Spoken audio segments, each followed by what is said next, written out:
السلام علیکم ګران شاګردانو ولادیبو چې روغ جوړ ویاست.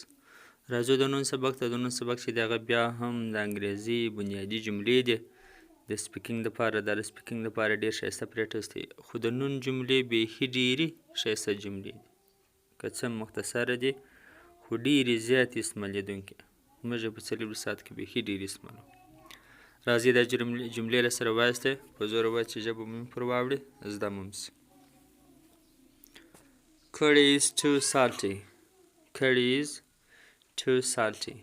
سالن ډېره مالګه زیاته ده، ډېر نمکین دی. د سالن ډېر نمکین دی. هغه موږ ته یې بوړ ورته وایي که څنګه. Warm up the milk. Warm up the milk. شیدې تودې کړه. The water has boiled away. The water has boiled away. اوبه را ایشېدلې دي. Milk has curdled. Milk has curdled. شیدې خنډ شوي دي، ایښی شوي دي. ویډیو در پای وګورئ، ډېر عجبه جملې به کې پیدا کړئ. Prepare lunch. Prepare lunch. د غرمې ډوډۍ تیاره کړه. I have just sat down to eat. زه همدا اوس ډوډۍ خوړلو ته کښېنستم، ډوډۍ ته کښېنستم. Peel off the carrot. زردکه سپینه کړه. Spread the butter on the bread. په ډوډۍ باندې کوچې واچوه. Bring some snack for me. ماله څه سپکه ناشته راوړه. سنیک سپکه ناشته ته وایي. Pour coffee into the cup. په پیاله کې قهوه واچوه. تویې کړه. پو تویول.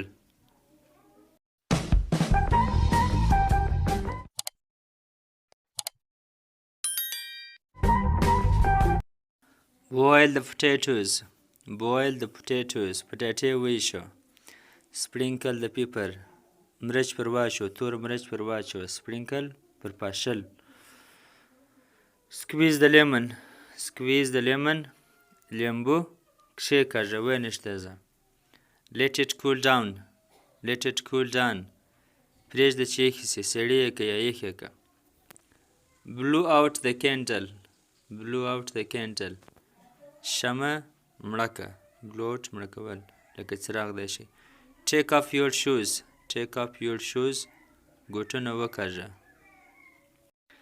Thread the needle. دلته نیډل دی، دا ام راغلی دی، نیډل ستن ته وایي. Thread the needle. په ستن کې تار واچو، ستن وپیوده. Unpack the luggage. سامان خلاص کړه، چې سامان شان تړلی هغه خلاص کړه. Unpack خلاصول. Don't use the soap. صابن مه استعمالوه. What do you mean? ستا څه مطلب دی؟ Call me back. ما ته بېرته ټلیفونه وکړه.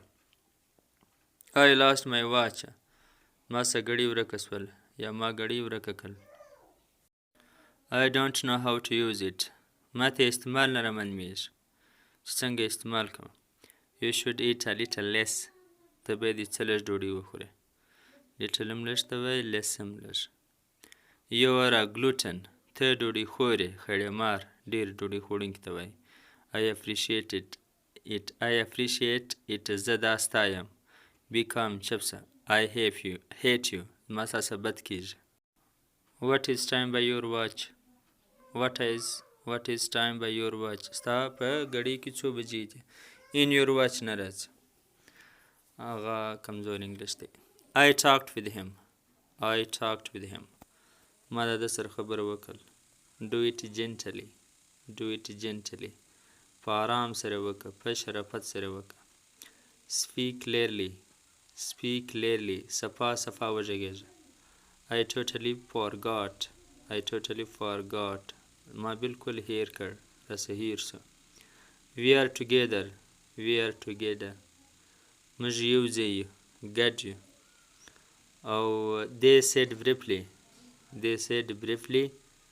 دی مختصره وویل. briefly معنا مختصره ویل.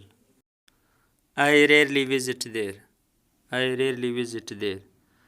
زه هلته کم ورځم، لږ کله نه کله. rarely معنا ډېر کم. visit د ورکه ورتلل. He drives roughly. دی خراب موټر چلوي.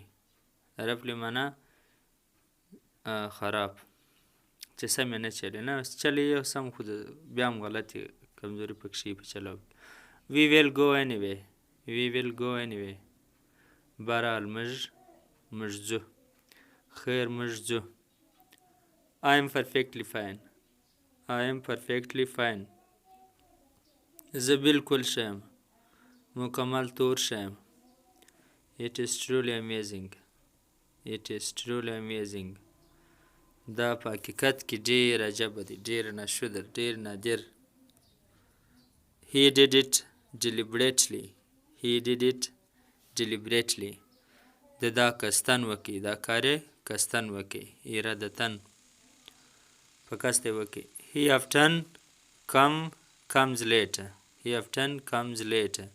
دی اکثره وختونه ناوخته راځي. دلته اس غواړي، اس comes.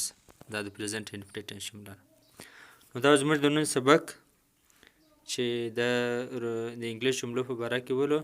داسې جملې وي چې موږ په ورځني ژوند کې بیخي ډېر استعمالوو. کومې ویډیو خوښ شوي ویډیو لایک کړئ، کمنټ کې خپل رایه ولیکئ. مننه.